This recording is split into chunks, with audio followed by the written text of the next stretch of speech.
So, basahin natin Marcos chapter 7, verse 24. Ang subtitle, Pinagaling ang anak ng babaeng taga-Tiro. Mga kababaihan, sama kayo Yung walang Bible, pwede makinig na lang. Sa mga may Bible, pwede nyo ako sabayan. Okay, sige, sabi dito mga kapatid, page 55 sa Bagong Tipan, Marcos 7, verse 24. Sabi dito, umalis doon si Jesus at nagpunta sa lugar ng malapit sa, anong lugar? Tiro. At ng Sidon, nakalagay, close parenthesis. Tumuloy siya sa isang bahay doon at ayaw niyang malaman kung sino man na naroon siya. Subalit, hindi ganoon ang nangyari. Ang pagdating niya ay nabalitaan ng isang babae na may anak na babaeng sinasapian ng masamang espiritu. Pumunta agad kay Jesus ang ina at nagpatira pa sa kanyang harapan. Okay? Ang babae ito ay isang gentil na taga Syrophoenicia. Nakiusap ito kay Jesus na palayasin ang demonyong sumapi sa kanyang anak. Okay. So, nadinig nyo, kababayan? Okay. Nadinig nyo po? So, sa atin po, series po tayo, nagpapatuloy sa pag-aaral ng series. Pag sinabing series, parang nanonood kayo ng mga telenovela, teleserye. Siguro familiar kayo. Diba? Sa TV, marami mga itutuloy, kinabukasan, at babalikan yung nakaraan para ituloy yung ngayon. So, binalikan natin at itinutuloy natin ngayon yung ating study. So, chronological order po rin kasi ang mga sulat ni Marcos. Sa English po, Book of Mark. Sa Tagalog, Marcos lang ang binanggit. Okay. Umalis si Jesus. Kung naalala ninyo, doon sa lugar na kanyang pinuntahan nung nakaraang linggo, nagpaliwanag po siya na nagpaparumi sa tao ay hindi ang pumapasok sa bibig at lumalabas, pumapasok sa ating tiyan. Hindi naman daw pumapasok sa puso ng tao yung pagkain. Kasi binati ko si Jesus, hindi raw siya naghuhugas ng kamay bago kumain. Okay? So ngayon, after doon, umalis na po siya, pumunta po siya dito sa lugar ng Tiro. Ang lugar ng Tiro at saka Sidon, mga kapatid, ito po ay sa bandang ibabaw ng Galilea. Malapit po ito sa dagat. Port po ito. Karamihan po na nakatira dito ay hindi pure na Hudyo. Karamihan nakatira dito ay mga ibang lahi. Pero sakop pa rin ito ng Israel. So meron pong lumapit na babae, nabalitaan po, tututusin ayaw ni Jesus na malaman na naroon siya. Siguro, dumalaw siya doon, tumuloy sa isang bahay doon, hindi na binanggit kung sino. Gusto niya sigurong maging tahimik, gusto niya pumunta sa isang bahay na hindi siya kilala ng mga tao doon sa kanyang pinuntahan. Verse 25. Ang pagdating niya ay nabalitaan ng isang babae. Ang nakabalita po, isang babae. Yung pagdating ni Jesus. Na may anak na babaeng sinasapian ng masamang espiritu. Ano ibig sabihin ng sinasapian? Ano ibig sabihin ng sinasapian? Sinasaniban ng masamang espiritu. Nakakita na kayo nun? Anong itsura? Malakas. Di ba? Okay. So yung babae po ay isang gentil at lumapit kay Jesus. Pumunta agad kay Jesus ang ina at nagpatira pa, sabi dito, nagpatira pa sa kanyang harapan. Pag sinabi nagpatira pa, mga kapatid, halos nakahalik sa lupa yun pag nagpatira pa. Ulitin ko Pag nagpatira pa po, dumapa po yun, halos nakahalik na yung bibig niya sa lupa. Alam niyo po yung itsura na parang ganon? Yun ay pagsamba sa taong kaharap mo. Pag nagpatira pa kang ganon, yun ay pagsamba, pag-honor, pagpuri. At ang sino mang gumagawa nun, yun ay nagpapakumbaba siya sa kanyang harapan. Amen? Kumbaga sa isang bagay, parang lumuluhod ka, nagmamakaawa ka. Amen? Kayo po ba ay nagmamakaawa rin sa kapwa ninyo? Nangyari na ba sa inyo? Ha? Nangyari na ba yan? Nagmamakaawa ka, lumuhod ka sa kapwa mo, sa harapan mo? Nangyari na sa inyo yun? O, meron nangyari daw, may umuopo. Okay.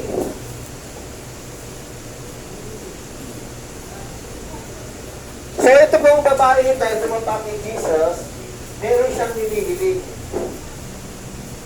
Tingnan natin, tuloy natin.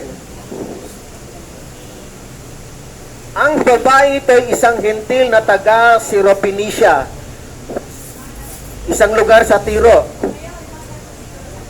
Nakiusap ito kay Jesus na palayasin ang demonyong sumapit sa kanyang anak. Okay. Kaya siya po lumapit kay Jesus, walang ibang nakakabalita. May isang babae nakabalita. Ang nakabalita pa kay Jesus ay isang hentil. Ano ibig sabihin ng hentil? Ano ibig sabihin ng hentil? Mga kapatid, ano ibig sabihin ng hentil? Tayo, hentil tayo, hindi tayo Hudyo. Pag sinabing hentil, hindi Hudyo, hindi Israelita, ibang lahi. Amerikano, Pilipino, Incheck, ang tawag niyan hentil. Basta hindi po lahing Hudyo, ang tawag ay hentil. Sa lumapit po ito, siya lang ang nakatinig. Ayon sa kwento ni Marcos. Ngunit sinabi ni Jesus, so may kahilingan po siya. Ano kahilingan ng babae? Ano kahilingan ng babae? Sa mga nakikinig, hello, hello. Ano kahilingan ng babae? Kay Jesus? Hindi niya na maalala? Ano kahilingan? Palayasin ang demonyo sa kanyang anak. Okay. So makinig po tayo para malaman natin. Makita natin kung anong prinsipyo na gusto ituro ng Panginoon. Ha? Okay. Ngunit, sinabi ni Jesus, verse 27. Kung may Bible kayo, sa Bible mo? Okay. Sabi dito sa verse 27. Ulitin ko ha. Ngunit, sinabi ni Jesus, kailangan ang mga anak mo na ang pakainin. Hindi dapat kunin ang pagkain ng mga anak upang ihagis sa mga aso. Thank you. Masakit yata yung sinabi ni Jesus. Ulitin ko ha. Ngunit sinabi ni Jesus, kailangan ang mga anak mo na ang pakainin. Hindi dapat kunin ang pagkain ng mga anak upang ihagis sa mga aso. Ano ibig sabihin kaya ni Jesus? Ano kaya ibig sabihin ng Panginoong Jesus? Okay. Sige po. Una, sabi ni Jesus, kailangan ang mga anak muna ang pakainin. Ano yung anak? Ano ibig sabihin ng anak? Ang anak po na tinutukoy ni Jesus, yung anak ni Abraham. Si Abraham po, ang anak ni Abraham ay si Isaac, ang anak ni Isaac ay si Jacob, at si Esau. At yung pangako ay binigay kay Jacob. Si Jacob po ay ginawang Israel.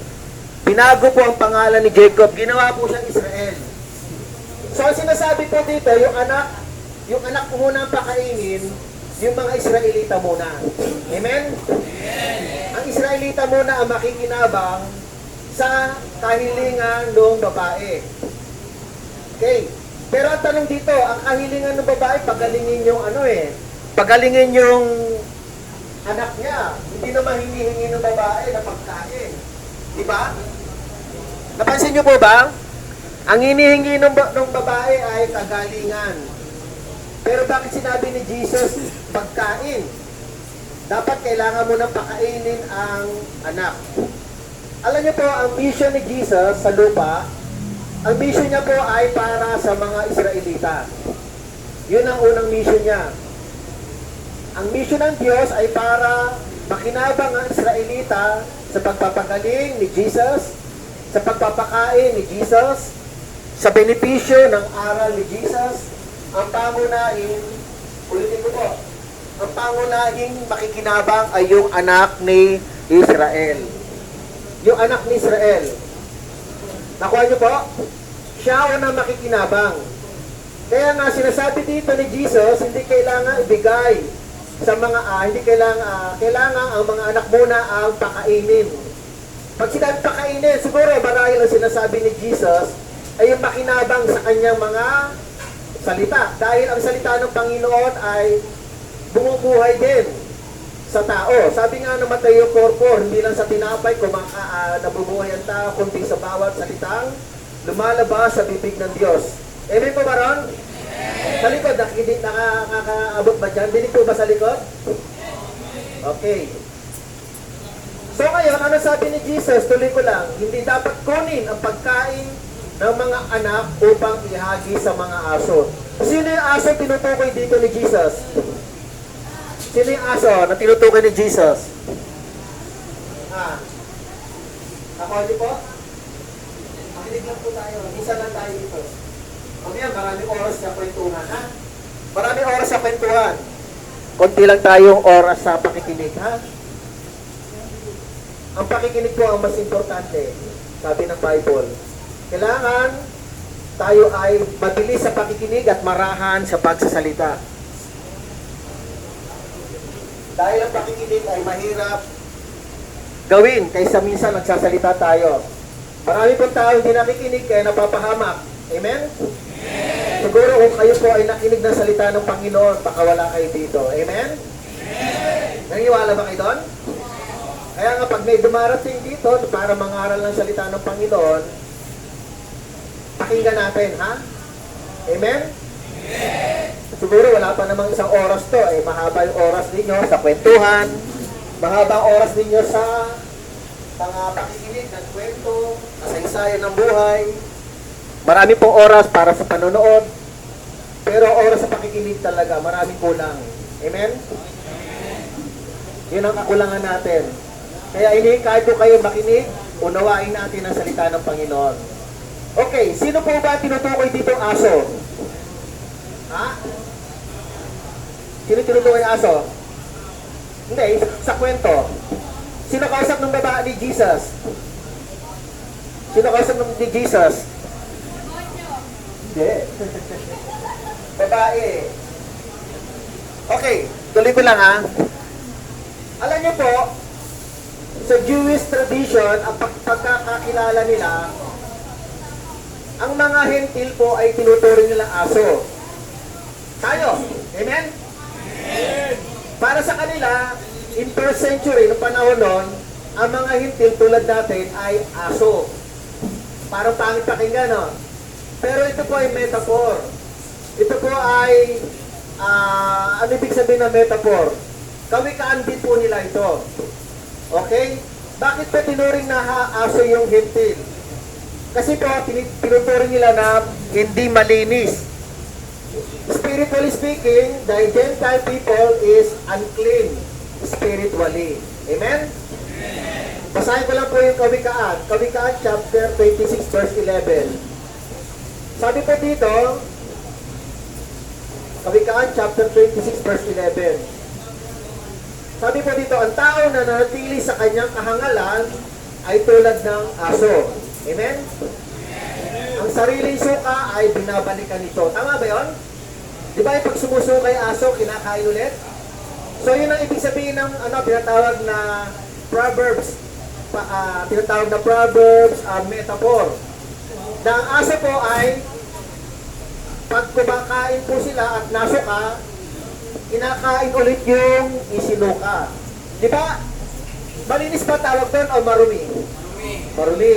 Kaya ang tingin nila sa mga hentil ay unclean, spiritually speaking. A Gentile people ay marumi. Yan ang tingin nila. Kaya ang tingin nila ay aso. Kaya sabi ni Jesus, hindi nararapat ibigay ang pagkain nararapat sa anak para ihagi sa mga aso. Amen? Amen. Yung babae po ay hentil, hindi po Hudyo. Ulitin ko po, ha. Yung babae po ay hentil, hindi po siya Hudyo. Wala po siyang alam pagdating sa kawikaan, wala po siyang alam pagdating sa kautusan, kasi po, hindi po sila pinagbigyan noon. Pero pwede makinig. Pwede nilang i-apply ang kautusan, pero hindi sila ang binigyan nito. Pero pwede silang sumunod. Mamaya ako na paliliwanag, tapusin ko lang po, ha? Verse 28. Tugon ng babae, Tunay nga Panginoon. Tunay nga po Panginoon. Tinatanggap ng babae. Ulitin ko ha. Sabi ng babae, tunay nga po Panginoon. Ibig sabihin, tinatanggap nila na para silang aso. Pero ito yung tugon ng babae. Ngunit, maging ang mga asong nasa ilalim ng mesa ay kumakain ng mga nalalaglag mula sa kinakain ng mga anak. Nakuha niyo po? Sino may alagang aso dito? Pag kumakain ba kayo, pag yung aso ninyo nasa loob ng bahay? Yung iba nasa loob. Di ba pag minalalaglag ng mumo, kinakain ng aso, tama ba? Tama ba yung sinabi ng babae? Okay. So sinagot din ng babae yung tinatawag na parabang parables din. Mga kapatid, naiintindihan ng babae, una-una yung babae, tinatanggap niya na hindi sila karapat-dapat sa pakinabang mula kay Jesus. Tinatanggap nila na yes, aso sila, unclean sila. Pero, yung talino ng babae ay naipahayag niya. Sabi, ngunit, ang mga aso man ay nakikinabang din sa mga pagkain na lalaglag mula sa mga anak. Sino yung anak na binutukoy ko kanina? Israelita, Hudyo. Amen? Tapos yung mga aso ay yung mga Gentil, hindi Hudyo. Marami pang turo si Jesus. Marami pang pagkain, katuruan si Jesus na pinapakain yung mga Israelita. Kaya lang natatapon. Ano, nakuha niyo po? Yung mga turo ni Jesus nalalaglag, hindi tinatanggap. Kaya ang paliwanag ng babae, tinatanggap nila yung mga nalalaglag na turo ng Panginoong Jesus. Nakuha niyo po? Nakuha niyo po? Yung nalalaglag, ibig sabihin yung turo ng mga ni Jesus, hindi tinatanggap ng mga Hudyo. Actually, sa totoo lang, yung mga Israelita ngayon, sa Israel, hindi sila naniniwala kay Jesus. Hindi sila naniniwala. Si Kristo po ay tao lang sa kanila. Si Kristo po ay hindi anak ng Diyos. Hindi sila naniniwala. Pero may mga naniniwala na mga Hudyo, naging Kristiyano, wala na halos sa Israel. Karamihan, nasa Europe, nasa US. Pero kakaunti pa lang ang mga Israelita, yung mga hindi naniniwala, nasa 9 million pa lang din sila. Samantalang sila yung pinakamaraming tao na pinukwento dito sa Ebanghelyo. Ulitin ko po, tuloy ko lang mga kapatid, no? Dito po sa Marcos, wala po nakalagay. Pero sa Mateo, may nakalagay po na yung babae ay hinangaan ni Jesus dahil sa kanyang pananampalataya. Hinangaan ni Jesus, according kay Mateo chapter 15 verse 28, hinangaan ni Jesus ang pananampalataya ng babae. Kaya dito, verse 29, tuloy ko lang, kaya sinabi sa kanya ni Jesus, dahil sa sinabi mo, maaari ka na umuwi, iniwan na ng demonyo ang iyong anak. So gumaling na. Verse 30, umuwi ang babae at naratnan niya sa higaan ang bata. Iniwan na nga ito ng demonyo. Ibig sabihin, si Jesus, kahit hindi niya kaharap, yung pinagagaling niya, gumagaling. Amen? Actually kayo, ako, tayo lahat, kahit hindi tayo kaharap ni Jesus, pag hiniling natin sa Panginoon at pinakinggan tayo, pwede kang gumaling. Amen? Si Kristo po ay hindi na nasasakop ng panahon. Si Kristo po ay hindi naahadlangan ng malaking pader. Once na sinabi ni Jesus, gumaling ka, gagaling ka kahit siya ay nasa langit na. Amen? Kahit po tayo nasa lupa, gagaling. Wala pong imposible sa Panginoon. Ngayon po, nanampalataya po yung babae. At saka ba yung babae po ay matalino. Alam niyo po, tatlong verses o tatlong kwento sa Bible na si Jesus nagkukwento ng parables, metaphor. Minsan naiintindihan ng kapwa na niya Hudyo. Pero first time lang po na meron pong nakaunawa ng metaphor na ito, na kwento ni Jesus. First time lang po na may nakaunawa na hindi Hudyo. Kaya bless po tayo. Hindi rin tayo Hudyo, pero nakakaunawa tayo kay Jesus. Amen? Bless po kayo. Bless po tayo kapag tayo nakakaunawa sa mga sulat ni Kristo, sa mga parables, sa mga kwento ng Panginoon. Kahit hindi tayo Hudyo, pinagpapala tayo dahil nauunawaan natin yung kanyang mga sinasabi. Ito po ay isang blessing, mga kapatid. Amen?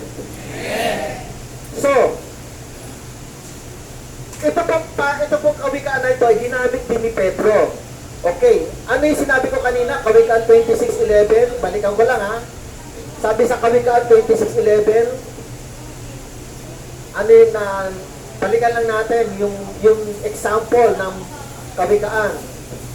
Sabi ko dito, ano lang po yung maling o pangit na ano ba tawag ang katangian ba?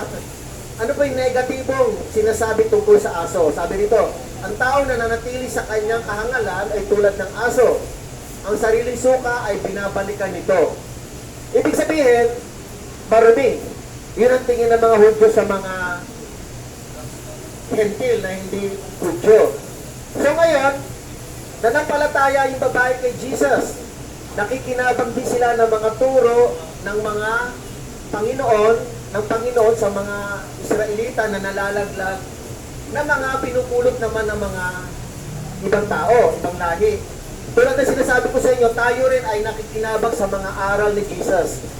Ngayon, pagdating naman sa Kristyanismo, pagdating sa tinatawag na yung picture ng aso, yung isinusuka niya, ibinabalik niya, kinakain niya. Sabi niyo nga, marumi. Di ba? Marumi. Ngayon, bilang Kristiyano, ginamit din itong example ni Pedro. Sabi ni Pedro, mga kapatid, tungkol sa mga nakakilala na kay Jesus, pero hindi naman sila nagpapatuloy. Sabi ni Pedro, mga kapatid, verse 21, Pedro chapter 2, 21, mabuti pang hindi na nila nalaman ang daang matuwid, yung mga Kristiyano, mabuti pang hindi nila nalaman ang daang matuwid, kaysa pagkatapos malaman ang banal na utos na itinuturo sa kanila ay tatalikuran nila ito. Verse 22, ang nangyari sa kanila ay nagpapatunay na totoo ang mga kasabihan. Ang aso, pagkatapos sumuka, ay muling kumakain. Kinakain ang nailuwana. At ang baboy na pinaliguan ay bumabalik sa putikan. Mga kapatid, hindi lang po ito sa mga taong hindi nakakakilala kay Jesus. Ito rin ay tao sa mga tao rin. Ang kawikaan nito para din sa mga taong Kristiyano na nakaalam na ng katotohanan, pero parang sila'y aso na ang isinuka nila ay kinakain nila. Para silang baboy na kapag hinugasan mo, pinaliguan mo, ay bumabalik sa putik. Di ba may kasabihan ganon? Sila ganon din. Sa kanila natin napulot yung kasabihan na ganon. Kaya may kasabihan na kahit ano gawin mo dyan, kahit paliguan mo yan, baboy pa rin yan. Totoo naman yon. Pero kasabihan lang yon.